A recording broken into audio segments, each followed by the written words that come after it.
Jangan lupa subscribe.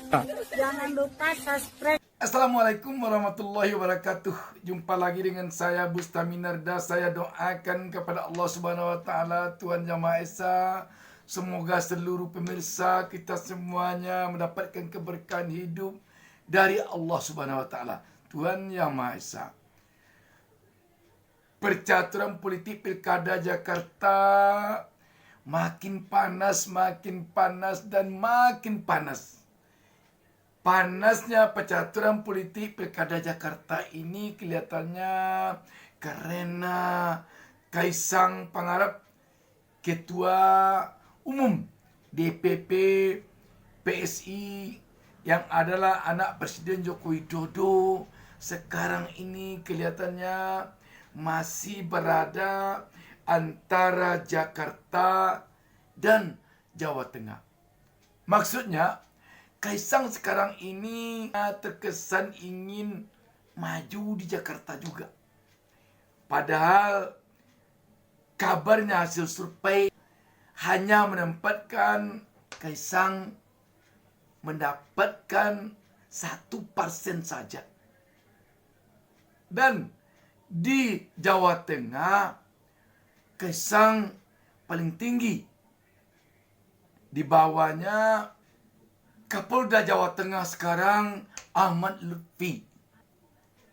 Tetapi itu pun kelihatannya masih bisa fluktuatif. Sebab apabila nanti benar-benar pertempuran telah dimulai, Kaisang maju sebagai calon nomor 1 atau calon gubernur, duel dengan Kapolda ini, jangan-jangan nanti Kaisang tersingkir ketika nanti berlangsung kampanye, dan di sana nanti rakyat akan berpikir dengan real bahwa yang memimpin mereka tentu mereka menginginkan dalam penilaian mereka ada punya keyakinan mereka dari berbagai aspek kepemimpinan. Sebagai seorang gubernur tentu saja diperlukan kematangan, kedewasaan, jam terbang, termasuk juga usia dan lain sebagainya, yang disebut juga oleh sebagian orang takah dan tokoh. Rakyat nanti akan menilai takah dan tokohnya seorang calon gubernur atau wakil gubernur yang akan mereka pilih untuk memimpin sebuah provinsi. Dan itu tampaknya akan lebih didapatkan oleh Kapolda yang sekarang ini. Apalagi kalau nanti Kapolda ini mendapatkan pasangan wakilnya seorang tokoh yang benar-benar dikagumi, dihormati di Jawa Tengah. Katakanlah dia seorang kiai, seorang ulama besar di Jawa Tengah. Dan itu akan menambah lebih kuat lagi keyakinan rakyat Jawa Tengah, dipimpin oleh seorang mantan Kapolda yang telah begitu matang kepemimpinannya. Bagaimana dengan Kaisang? Mungkin saja Kaisang dapat ranking tertinggi dari hasil survei, karena ketika ditanya responden oleh tim survei tentang siapa yang dikenal, mereka hanya akan menyebut orang yang mereka kenal. Orang yang mereka kenal tentu anaknya presiden, namanya Kaisang. Tetapi belum tahu nanti ketika memilih, setelah nanti kampanye berlangsung, penjelasan demi penjelasan akan disampaikan oleh tim kampanye kepada rakyat atau pemilih. Belum tahu yang dikenal selama ini saja yang akan dipilih. Bisa jadi yang dipilih yang dikenal dan yang diyakini bisa memimpin. Apalagi selisih suara dari hasil survei ini antara Kaisang dengan Ahmad Lutfi hanya 2%. Tidak seperti hasil survei Anies, Ahok, dan Ridwan Kamil di Jakarta yang jaraknya cukup jauh. Anies Baswedan 29,8%, Ahok 20%, Ridwan Kamil 8,5%. Kelihatannya itu yang membuat Kaisang masih ragu dengan hasil survei yang menempatkannya ranking pertama di Jawa Tengah sekarang. Bagaimana di Jakarta? Kita melihat Kaisang di Jakarta bukan untuk orang nomor 1 dia, tapi nomor 2. Namun sayangnya sekarang ini kelihatannya tokoh-tokoh yang berpotensi untuk menjadi nomor 1 di Jakarta sepertinya enggan berpasangan dengan Kaisang. Alasan keengganan tokoh-tokoh berpasangan dengan Kaisang ini kelihatannya sangat realistis. Antara lain tampaknya mengingat pemilih di Jakarta ini pemilih yang sudah sangat rasional. Kita mendengar dulu Anies Baswedan. Setelah itu Ridwan Kamil. Kaisang pada posisi wakil. Dua-duanya kelihatannya terkesan ragu berpasangan dengan Kaisang. Dan tidak itu saja. Partai yang berada di koalisi Indonesia Maju pun tampaknya agak ragu memajukan Kaisang. Bagaimana kalau Kaisang untuk calon gubernur?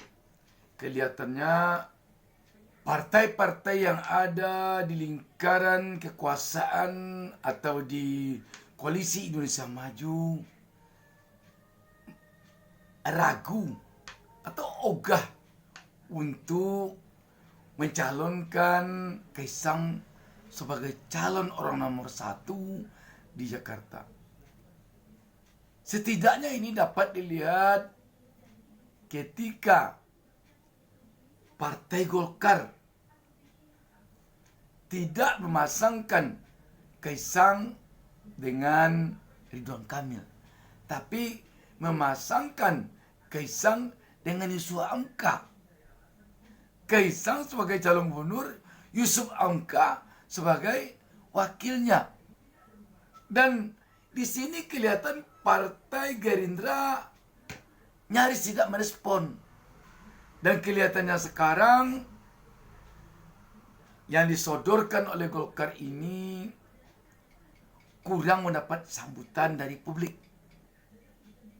Kelihatannya dalam hal ini partai-partai yang berada di koalisi Indonesia Maju, katakanlah Golkar dan Gerindra, berupaya untuk tidak memperlihatkan keengganannya kepada Presiden Jokowi selaku orang tua Kaisang dalam mendukung dan mengusung Kaisang untuk maju di Jakarta, baik sebagai calon gubernur maupun calon wakil gubernur.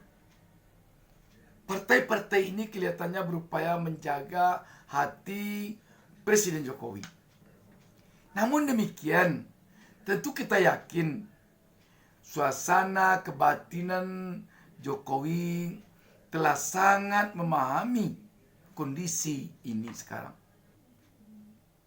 Sahabat BN, bagaimanapun partai tentu saja menginginkan tokoh yang didukung dan diusungnya itu menang. Ketika nanti pilkada ini berlangsung fair, pemilihnya bebas dari intervensi, bebas dari tekanan, maka dia atau pemilih akan memilih orang yang benar-benar dinilainya mampu memimpin, bukan karena anak si A, anak si B.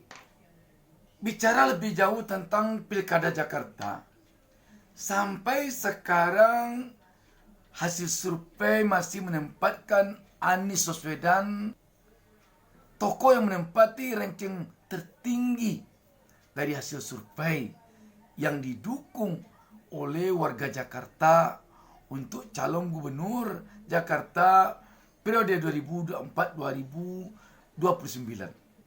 Tetapi persoalannya sekarang Anies seperti telah dikunci oleh PKS untuk maju bersama PKS.